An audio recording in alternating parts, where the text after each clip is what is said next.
नमस्कार विद्यार्थी मित्रांनो, आपलं मॅथ्स 1 मधील फर्स्ट चॅप्टर चालू आहे। त्यामधील प्रॉब्लेम सेट 1 हा जो आहे तो आपण आता संपण्यात येणार। त्याच्यावरचे एमसीक्यू आणि इतर जे क्वेश्चन्स आहेत ते आपण सोडवलेले आहेत। अगोदरच्या भागाचे लिंक्स आहेत ते आजच्या व्हिडिओच्या डिस्क्रिप्शन बॉक्स मध्ये तुम्हाला पाहायला मिळतील आणि ते तुम्ही सबस्क्राइब करू शकता। तर आजचा प्रॉब्लेम सेट 1 मधील आपण जे राहिलेले क्वेश्चन्स आहेत ते घेऊया। त्यामध्ये वर्ड प्रॉब्लेम आहेत दिलेले। क्वेश्चन 3 की तो जो वर्ड प्रॉब्लेम आहे क्वेश्चन 3 मध्ये तुम्ही त्यासाठी टेक्स्ट बुक आहे ते रेफर करा, ते बघा, तुम्ही तो क्वेश्चन पहा।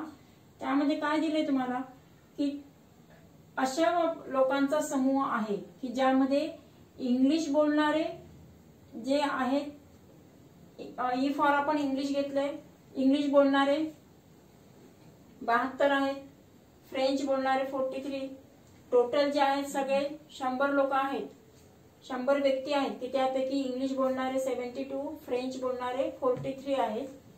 आणि तुम्हाला विचारलंय की दोन्ही की ज्यांना दोन्ही भाषा येतात, फ्रेंच पण आणि इंग्लिश पण, त्यांची संख्या काढा। नंतर फक्त इंग्लिश बोलणारे आहेत त्यांची पण संख्या काढा आणि फक्त फ्रेंच बोलणारे आहेत त्यांची संख्या काढा। मग त्यासाठी वेन आकृत्या काढून आपण ते गणित कसं सोडवायचं ते बघूया। तर सुरुवातीला आपण ई म्हणजे इंग्लिश बोलणारे व्यक्तींसाठी ई हा सेट घेऊया। दुसरा सेट आहे फ्रेंच बोलणाऱ्यांसाठी एफ हा लेटर घेऊ आपण। आणि त्यानुसार इंग्लिश बोलणारे 72 लोक आहेत, 72, नंबर ऑफ इंग्लिश स्पीकिंग जे आहे ते 72 आहेत, नंबर ऑफ फ्रेंच 43 आहेत आणि ज्यांना दोन्ही भाषा येतात असे सगळे टोटल जे आहे ते म्हणजे ई युनियन एफ, दोन्ही बोलता येतं म्हणून आपण युनियन घेतलंय। ई संयोग संच एफ, दोन्ही संचांचा संयोग संच जो आहे, टोटल नंबर ऑफ जे पर्सन्स आहेत ते किती आहेत, 100 आहेत। मग त्यासाठी वेन डायग्राम काढली तर इंग्लिश ई या संचासाठी मी ई घेतला इथे, हा एक सर्कल काढला आपण। दुसरा एफ फ्रेंच साठी एफ घेतलाय। यामध्ये इंटरसेक्शन म्हणजे छेद संच की ज्याच्यामध्ये ई आणि एफ, इंग्लिश आणि एफ दोन्ही बोलणारे आहेत, ते माहित नाही आपल्याला, ते शोधायचे। And therefore we consider it as X, तो आपण त्यांना एक्स कन्सिडर केलेला आहे आणि त्यानुसार ही वेन डायग्राम काढली। तर त्यामध्ये ई मध्ये किती आहेत, टोटल ई 72 आहेत, नंबर ऑफ ई या सेटचा टोटल नंबर आहे 72 आणि एफ या संचाची टोटल आहे 43, म्हणून number of F is equal to 43। आणि त्यांचा जो छेद संच आहे, त्यांचा जो छेद आहे तो आपण इंटरसेक्शन जो घेतला तो x, suppose it is x, मग फक्त इंग्लिश बोलणारे असतील तर 72 मायनस एक्स आणि फक्त फ्रेंच बोलणारे असतील तर 43 मायनस एक्स। अशा पद्धतीने त्यांचं वेन डायग्रामच्या साहाय्याने आपल्याला काढता येईल। टोटल 72, त्यामधून दोन्ही भाषा येणारे एक्स आहेत। मग इंग्लिश मधली तुम्हाला संख्या माहित आहे, मग इंग्लिश मधून जर का दोन्ही भाषा बोलणारे मायनस केले तर आपल्याला फक्त इंग्लिश बोलणारे मिळतील। आणि फ्रेंच मध्ये त्यांची जी संख्या दिली त्यामधून पण दोन्ही भाषा बोलणारे म्हणजे एक्स ची व्हॅल्यू जर मायनस केली तर आपल्याला काय मिळणार, फक्त फ्रेंच भाषा बोलणारे मिळतील। म्हणजे वेन डायग्रामच्या साहाय्याने अशा पद्धतीने एक्स घेतला आपण इथे, इंटरसेक्शन घेतला, त्यांचा छेद संच एक्स, संयोग संच ई युनियन एफ इज 100 आणि मग आपलं जो युनियनचा जो फॉर्म्युला आहे तो जर आपण वापरला तर काय होणार, number of E union F is equal to number of E plus number of F minus number of E intersection F. त्यांचा छेद संचांचा आपण काय करणार, नंबर ऑफ छेद संच मायनस करत असतो, दोन्ही संचांची बेरीज घेणार, नंबर ऑफ ई आणि नंबर ऑफ एफ आणि ई युनियन एफ। आता याच्यामध्ये काय काय व्हॅल्यू दिले ते आपण इथे लिहिले आहेत। इंग्लिश साठी 72, एफ साठी फ्रेंच आहे 43, ई युनियन एफ आपला 100 आहे, इंग्लिश बोलणारे 72 लिहिला मी। Now substituting the value in the given formula, जो फॉर्म्युला त्याच्यामध्ये जर आपण सबस्टिट्यूट केलं तर we get minus E intersection F. त्यांचा जो छेदसंच आहे तो म्हणजे काय येणार, इथे 72 अधिक 43 यांची बेरीज केली तर ती किती झाले 115. याला ट्रान्सफर केलं, लेफ्टला घेतला, संख्या एकीकडे घेतल्या तर 115 वजा 100 म्हणजे किती मिळाले 15. तर 15 15 जे नंबर्स आहेत ते कसे आहेत, they speak both the languages. दोन्ही प्रकारच्या भाषा ते बोलू शकतात. म्हणजे आपली एक्स ची व्हॅल्यू काय निघाली आहे, X is equal to 15. X ची व्हॅल्यू निघाली 15 की दोन्ही प्रकारचे भाषा बोलणारे व्यक्ती आहेत 15. मग आता ओनली इंग्लिश बोलणारे काढायचे आपल्याला, म्हणून मग आपण त्यासाठी काय करणार, फक्त इंग्लिश बोलणारे number of English minus number of त्यांचा इंटरसेक्शन ई इंटरसेक्शन एफ त्यांचा छेदसंच तो आपण काढणार आहोत. तर त्यानुसार आपल्याला मिळालं 72 मायनस 15 72 वजा 15. हे जर आपण केलं तर आपल्याला किती मिळाले 57. 57 हे जे आहे की ते फक्त इंग्लिश बोलणारे आहेत, म्हणजे फक्त इंग्लिश बोलणारे मिळालेत 57. हा मिळाला आपल्याला 57 फक्त इंग्लिश बोलणारे. आता फ्रेंच बोलणारे पण काढूया. फ्रेंच बोलणाऱ्यांमध्ये काय केलं, नंबर ऑफ फ्रेंच जे आहे ते 43 आहे टोटल.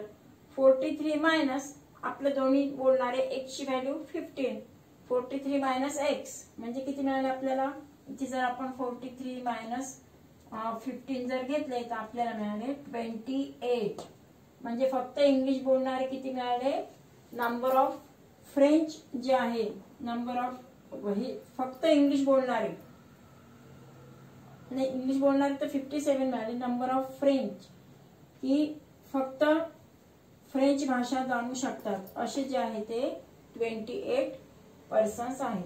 म्हणजे अशा पद्धतीने ही जी शाब्दिक उदाहरणं आहेत ती तुम्ही लिहिताना अगोदर वेन आकृती काढली आणि मग कन्सिडर करून केलं तर लवकर समजणार आणि सोडवायला पण सोपं जातं. तसंच आता पुढचं 5वा एक एक्झाम्पल आहे. त्यामध्ये नंबर ऑफ ए म्हणजे ए सेट ए संचाची नंबर दिले 20. नंबर ऑफ बी संच बी सेटचं नंबर्स किती आहे 28 दिलेले आहेत. त्यांचं युनियन दिलं आहे A union B is equal to 36 आणि त्यांचा काढायचा छेदसंच ए इंटरसेक्शन बी याची व्हॅल्यू आपल्याला काढायची आहे.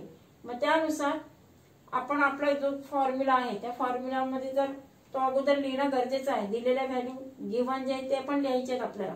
Number of A B A union B आणि ए इंटरसेक्शन बी ते काढण्यासाठी number of A union B is equal to number of A plus number of B. B ची संख्या आणि ए या संचाची संख्या minus number of A intersection B त्यांच्या छेदसंचाची संख्या ती काढायची आपल्याला, ती मायनस करायची.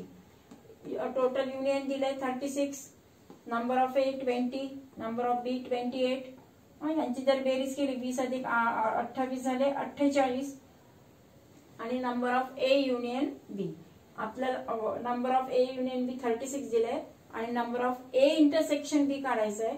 तर म्हणून A intersection B is equal to पक्षांतर केलं तर काय मिळालं 48 जे आहे मायनस 36 ट्रान्सफर उजवीकडे गेले आणि ए युनियन बी हे मायनस आहे तर लेफ्टला येताना प्लस झालं ते. म्हणजे A intersection B is equal to 48 minus 36 we get. आता पण किती मिळाले 8 किती झाले 12. Number of A intersection B is equal to 12. म्हणजे देताना जर तुम्हाला अशा पद्धती एखाद्या वेळेस ऍक्टिव्हिटीच्या स्वरूपात पण हा प्रश्न विचारला जातो की फिल इन द ब्लँक्सच्या स्वरूपात एखादा फॉर्म्युला असणार तो तुम्हाला फिल इन द ब्लँक्स मध्ये विचारणार किंवा किमती त्याच्यात दिलेल्या असतात आणि बॉक्सेसचा टाइम म्हणजे ऍक्टिव्हिटी टाइप मध्ये तो प्रश्न विचारू शकतात. तर आणखी आता पुढचे प्रश्न बघूया आपण. प्रॉब्लेम सेट मधील आपण क्वेश्चन 7 बघतोय की ज्यामध्ये ड्रॉ वेन डायग्राम्स म्हटलंय. वेन आकृत्यांनी ती माहिती तुम्हाला दाखवायची. वेन आकृत्यांचा वापर करून सेट जे दिलेले आहे संच जे दिले आहे ते वेन आकृत्यांनी दाखवायचे आहेत. तर त्यासाठी हा जो पहिला प्रश्न दिलेला त्याच्यातला पहिला घेऊया आपण. क्वेश्चन 7 मधील फर्स्ट. ए हा जो सेट आहे त्यामध्ये 4 एलिमेंट्स आहेत, 3, 4, 5 आणि 7. बी सेट मध्ये 3 एलिमेंट्स आहेत, 1, 4 आणि 8. अगोदर सेट मध्ये आपण बघूया की काही कॉमन दिसतंय का, सारखं आहे का. किती आहेत पहा बरं, 4. 4 हा असा आहे की तो दोघांमध्ये पण कॉमन आहे आणि म्हणून फर्स्ट अगोदर जो कॉमन आहे तो म्हणजे इंटरसेक्शनने दाखवणार. छेदसंचाच्या मध्ये काय दाखवणार आपण, जे कॉमन एलिमेंट्स आहेत, कॉमन घटक आहेत ते तिथे दाखवायचे. दोघांमध्ये पण सामायिक असलेले घटक म्हणजे छेदसंचाचे घटक. हा जो आहे मधला तो छेदसंच आहे. आता ए सेट मध्ये कोणकोणते एलिमेंट्स आहेत, 3 आहेत. नंतर 4 तर घेतलेलाच आहे ऑलरेडी, पुन्हा दुसऱ्यांदा नाही घेणार तो. नंतर 5 आहे आणि 7. हे झाले ए सेटचे एलिमेंट्स, ए चे सर्व घटक. आता बी चे घटक लिहिताना 1, 4 आणि 8. 1 आहे, 4 तर आहेच ऑलरेडी आणि 8. These are the elements of the set B. तसा अशाच पद्धतीचा दुसरा सेट आहे तो तुम्ही करून बघा. तिसऱ्या याच्यामध्ये काय म्हटलंय, तिसऱ्या एक्झाम्पल मध्ये एक्स हा एक सेट दिलाय in curly bracket. X is such that x is between the prime number between 80 and 100. X हा असा संच आहे की एक्स असा घटक आहे एक्स संचाचा की 80 ते 100 मधील मूळ संख्यांचा संच. कोणत्या संख्या पाहिजे त्या, मूळ संख्या, प्राइम नंबर्स बिटवीन 80 अँड 100. मूळ संख्या 80 ते 100 चा एक संच घेणार आपण, त्याला इथे एक्स नाव दिलं. दुसरा आहे वाय. वाय ह्या सेट मध्ये Y is such that odd number between 90 to 100. विषम संख्या वाय हा असा घटक आहे की एक्स वायचा असा घटक आहे की तो 90 आणि 100च्या मधील विषम संख्या आहे, विषम संख्यांचा संच आहे. अशा पद्धतीचे ते घटक आहे. मग अगोदर आपण एक्स हा संच घेऊया. एक्स हा संच मी ह्या डायग्रामने दाखवलास एका सर्कलने. या सर्कल मध्ये मूळ संख्या म्हणजे प्राइम नंबर बिटवीन 80 अँड 100. 80 आणि 100. बघा 81 तर 9 डिव्हिजिबल आहे. मग त्याच्यानंतर 82 नाही होणार, 83 आहे.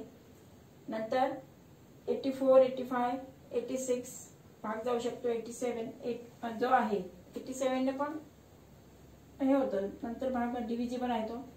89 आणि 97 असे दोन प्राइम नंबर आहेत, मूळ संख्या की त्याचे they are not divisible by any numbers. त्याचे आणखी अवयव पडू शकत नाही, त्यांना कोणतेही दुसऱ्या एखाद्या संख्येने भाग जाऊ शकत नाही. 83, 89 आणि 97 असे 3 घटक, 3 एलिमेंट्स एक्स या संचामध्ये आहेत. आता दुसरा वाय संच बघूया आपण. वाय संचामध्ये ऑड नंबर्स आहे सगळे, इवन म्हणजे जे आहे ते विषम संख्या. 90च्या नंतर येते 91, 93, नंतर 95, 97. 97 जो आहे तो कसा आहे, दोघांना पण कॉमन आहे. दोघांना सामायिक असलेला जो घटक तो म्हणजे 97. Therefore it is the intersection जो आहे, इंटरसेक्शन ऑफ सेट इज 97 येणार त्याच्यामध्ये. आणि 99 100 जो आहे तो कसा आहे, समा आहे. 90 आणि 100 चे बिटवीनच पाहिजे आपल्याला, त्याच्यामधलेच हवे. म्हणजे अशा पद्धतीने एक्स आणि वाय हे दोन संच जे आहेत ते आपण वेन आकृतीच्या साहाय्याने दर्शवलेले आहे की ज्याच्यामध्ये जो कॉमन फॅक्टर आहे तो पण दाखवलाय आणि म्हणजे त्यांचा छेदसंच दाखवला गेलेला आहे. वेन आकृतीने अशा पद्धतीने दाखवायचा आहे. पुढचा 8वा प्रश्न बघूया आपण. त्यामध्ये एक्स, वाय, एस, टी आणि यू असे 5 तुम्हाला सेट्स दिलेले आहेत आणि त्या सेट्स मध्ये तुम्हाला जे वेगवेगळ्या प्रकारचे क्वाड्रिलॅटरल्स आहेत त्यांचे वेगवेगळे सेट्स आहेत. आता यासाठी तुम्हाला क्वाड्रिलॅटरल म्हणजे जे प्रॉपर्टीज ऑफ क्वाड्रिलॅटरल जे आहे ते त्याचे टाइप्स पण माहित पाहिजे आणि त्यांचे प्रॉपर्टीज पण तुम्हाला माहित असतील तरच तो प्रश्न तुम्हाला व्यवस्थित सोडवता येईल, किंवा त्याचा सबसेट आहे की नाही, म्हणजे उपसंच आहे की नाही ते आपल्याला विचारलेलं आहे. सबसेट त्यांचा उपसंच आहे की नाही, कोणता उपसंच तो बघायचा आहे. अगोदर सेट्स कोणते बघूया. एक्स हा सेट आहे, सेट ऑफ ऑल क्वाड्रिलॅटरल, सर्व प्रकारच्या चौकोनांचा संच. मग त्याच्यामध्ये समभुज असणार, चौरस असणार, आयत, सगळ्या प्रकारच्या ऑल टाइप्स ऑफ क्वाड्रिलॅटरल्स, म्हणजे तो एक प्रकारचा युनिव्हर्सल सेट म्हणूनच. आता या 5 सेट मध्ये तोच युनिव्हर्सल असणार विश्वसंच, की त्याच्यामध्ये सर्व प्रकारच्या चौकोनांचा समावेश होत असतो. आणि म्हणून एक्स हा जो सगळ्यात मोठा आहे तो पहा सर्व चौकोनांचा संच. वाय मध्ये कोणतं आहे, काय प्रॉपर्टी दिली, सर्व समभुज चौकोन, ऑल रॉम्बस, समभुज चौकोन. रॉम्बसचे काय प्रॉपर्टी आहे की त्याचे जे साइड्स असतात त्या इक्वल्स असतात आणि डायगोनल्स आर परपेंडिक्युलर बायसेक्टर असतात. पतंगासारखा आकार लक्षात घ्या थोडा. डायगोनल्स कसे असतात त्याचे, perpendicular to each other and one pair असते ती बायसेक्ट होत असते. एक जी जोडी आहे ती छेदली जाते किंवा दुभागली जाते. तिसरा सेट कोणता आहे, सर्व प्रकारचे चौरस, all type of squares. Squares मध्ये पण काय प्रॉपर्टी आहे की ऑल साइड स्क्वेअर, चौरसाच्या सगळ्या बाजू कशा असतात, इक्वल असतात. इथे पण बाजू इक्वल्स आहेत, पण काय याच्यामध्ये, याच्यात आणि याच्यात काय फरक आहे. रॉम्बस मध्ये जे आहे ते डायगोनल्स जे असतात ते परपेंडिक्युलर बायसेक्टर असतात आणि त्यांची जी पेअर असते ते लहान मोठी असू शकते. परंतु चौरस मध्ये मात्र ते जे हे आहेत 4 अँगल्स जे आहेत, 4 angles of the square they are 90 काटकोन असतात. चारही चौकोन चारही कोण असतात ते काटकोन असतात आणि ऑल साइड्स आर इक्वल असतात. त्याला आपण चौरस म्हणतो. त्याचा एक सेट आहे तो कशाचा, सेट ऑफ ऑल स्क्वेअर्स. नंतर सर्व पॅरल जे आहे समांतरभुज चौकोनांचा संच. समांतरभुज चौकोन म्हणजे कसे आले की त्यांच्या opposite sides are parallel to each other.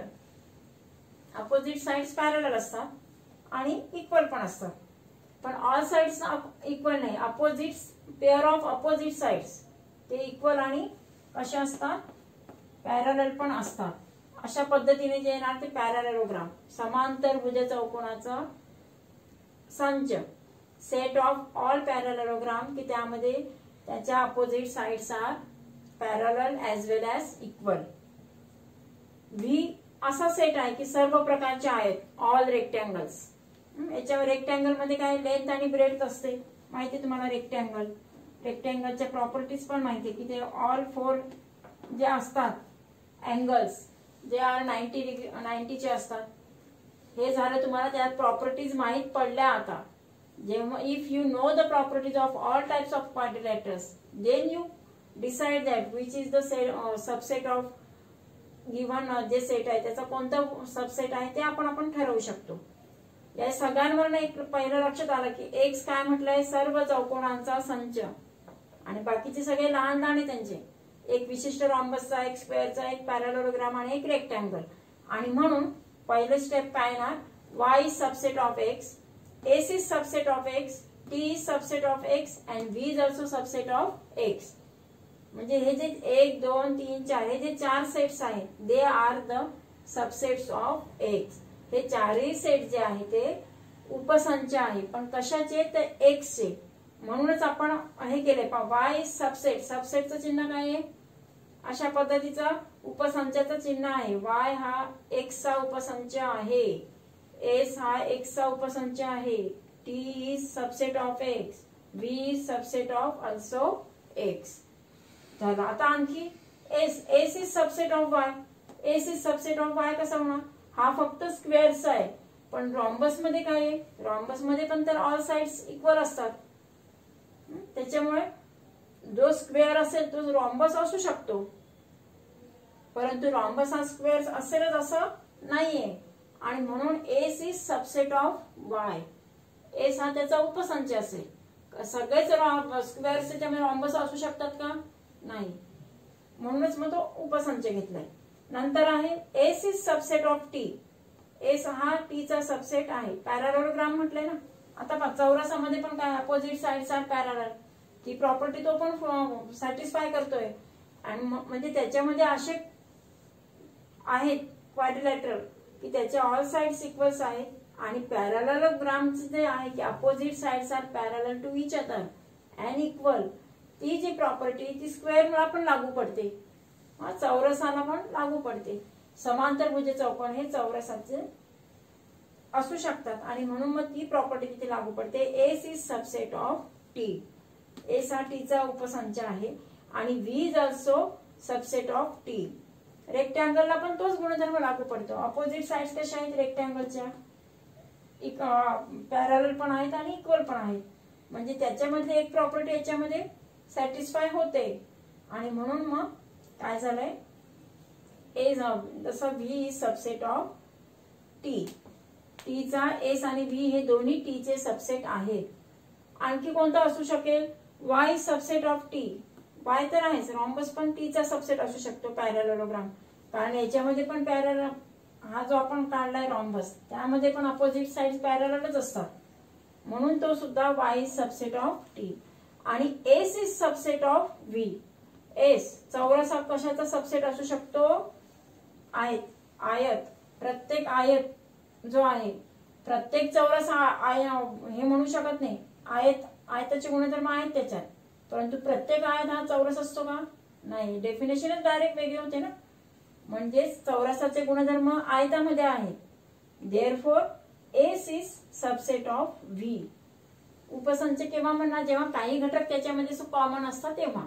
जेव्हा ऑल एलिमेंट्स नाही, some elements are common to both the sets, then they are the subset of each other. आणि म्हणून मग ते त्या याच्यानुसार तर त्याचा सबसेट असतो, मोठ्या याचा सबसेट असतो. आता पुढचा आणखी एक एक्झाम्पल बघूया आपण. प्रॉब्लेम सेट मधील आपण पुढचा क्वेश्चन 8 नंबर जो 10 आहे तो घेऊया. क्वेश्चन 8 तर झाला आपला, 9 आणि 10 हे प्रश्न जे आहे ते बघूया आपण. क्वेश्चन 9 मध्ये असं विचारलंय तुम्हाला की M is any type of set आहे, कोणताही सेट आहे आणि त्या कंडिशन दिले तुम्हाला.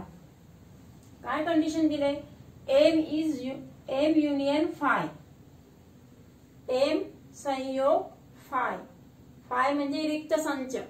Empty set. एम्प्टी सेट कोणताही एम्प्टी सेट सोबत जेव्हा संयोग होतो तेव्हा तोच संच मिळत असतो आपल्याला. आणि म्हणून त्यापासून मिळणारा संच कोणता, फाय म्हणजे रिक्त संच. एम्प्टी सेट त्याच्यामध्ये कोणताही सेट मिळवला तरी सुद्धा तोच जो ओरिजिनल आहे तो राहणारच. आणि म्हणून M union phi is equal to M, हा आपल्याला सेट मिळणार. दुसरं इंटरसेक्शन घेतलाय, एम इंटरसेक्शन फाय. इंटरसेक्शन म्हणजे छेदसंच. जसं आपण इथे घेतलं छेद, तर छेदसंच जर का रिक्त असेल आणि कोणासोबत इंटरसेक्शन आहे, रिक्त संचासोबत, it is the intersection of phi. आणि म्हणून मग तो फायच असणार आहे. आणि मग हे जे आहे कोणत्याही सेटसाठी तो नियम लागू पडेल. तुम्हाला ज्या प्रॉपर्टीज दिल्या होत्या आपण युनियन साठी आणि इंटरसेक्शन, छेदसंच, संयोग संच, उपसंच यांच्या ज्या प्रॉपर्टीज आहेत त्या प्रॉपर्टीवर आधारितच ही उदाहरणं आहेत. पुढचा क्वेश्चन 10 बघूया आपण. त्यामध्ये तुम्हाला देताना वेन डायग्राम दिलेले आहेत. ए आणि बी हे त्याचे सेट दाखवले. यू युनिव्हर्सल सेट म्हणजे विश्वसंच दिलेला आहे आणि त्यानुसार तुम्हाला काय करायचंय, विचारलेले जे संच आहेत ते त्या संचांचे घटक लिहायचे. तर सुरुवातीला पहिला संच आहे युनिव्हर्सल सेट आहे विश्वसंच, तो आपण बघणार आहोत. युनिव्हर्सल संचामध्ये आधी ए घटक, मग बी, मग सी असे सगळ्यांचे टोटल घ्यायचे आहे. तर ए सेट मध्ये कोणकोणते आहेत, 1, 2, 3, 5 आणि 7. नंतर बी मधले कोणते आहेत अजून, आता 1 आणि 5 तर रिपीट होणार नाहीये. 1, 5 सोडल्यानंतर काय 8, 9 आणि 10. 8, 9 आणि 10. आता विश्वसंच जो आहे त्या विश्वसंचामध्ये 4, 11 आणि 13 असे 3 एलिमेंट आहेत. 11, 13 आणि 4 म्हणून 11, 13 आणि 4. यांचा क्रम मागे पुढे केला तरी फरक पडत नाही. पुढे दुसरा कोणता सेट विचारला? सेट ए. आता ए मधले एलिमेंट्स कोणकोणते? 1 2 3 5 आणि 7. 1 2 3 5 अँड 7. बी मध्ये कोणते? 1 5 9 8 10. बी मध्ये 1 5 9 8 किंवा आपण 8 अगोदर घेतला, चढत्या क्रमाने लिहितोय म्हणून 8 9 10. हे झाले बी चे एलिमेंट्स. बी चे घटक आणि ए चे घटक. Elements of set A B आणि यू चे लिहिलेत आपण. आता पुढे काय विचारलंय? ए युनियन बी. ए संयोग बी यांचा संच पाहिजे. संयोग संच म्हणजे काय? की दोन्ही संयोग होऊन जे एलिमेंट्स असतील ते आपण घेत आहोत त्याच्यामध्ये. तर मग काय आलं? आपण 1 2 3 आणि 5. 1 2 3 5 7 नंतर घेतला लहान असल्यामुळे, आणि नंतर 8 9 आणि 10. 1 5 रिपीट केला नाही, तो एकच वेळेस घेतलाय. 1 आणि 5 हा जो आहे तो 1 टाइम्स घेतलाय. तसे बघितले तर किती झाले? याचे 5 आणि याचे 5, 10 एलिमेंट्स आहेत. परंतु संयोग संचामध्ये मात्र हे 2 जर काढले तर किती राहिले? 8 एलिमेंट्स असायला पाहिजे. तसं इंटरसेक्शन मध्ये किती एलिमेंट्स आहेत? छेद संच ए छेद बी म्हणजे 1 अँड 5.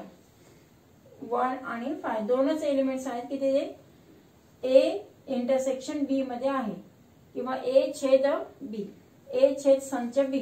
म्हणजे अशा पद्धतीने तुम्हाला देताना वेन डायग्राम देऊन सेट्स लिहायला लावतील किंवा सेट्स दिल्यानंतर वेन डायग्राम काढायला लावतात.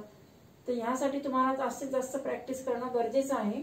आणि काही जे एक्झाम्पल्स असतील ते सॉल्व्ह करायचे, आणि पुस्तकामध्ये जे सॉल्व्ह एक्झाम्पल्स आहेत ते सुद्धा तुम्ही सॉल्व्ह करून बघायचे. कारण एक्झाम मध्ये अशाच पद्धतीचे जे एक्झाम्पल्स असतात ते तुम्हाला ऍक्टिव्हिटीच्या फॉर्म मध्ये किंवा ते दिलेल्या याच्यामध्ये तसे क्वेश्चन्स येऊ शकतात. पुढच्या वेळेस आपण नेक्स्ट चॅप्टर चालू करूया. थँक्यू.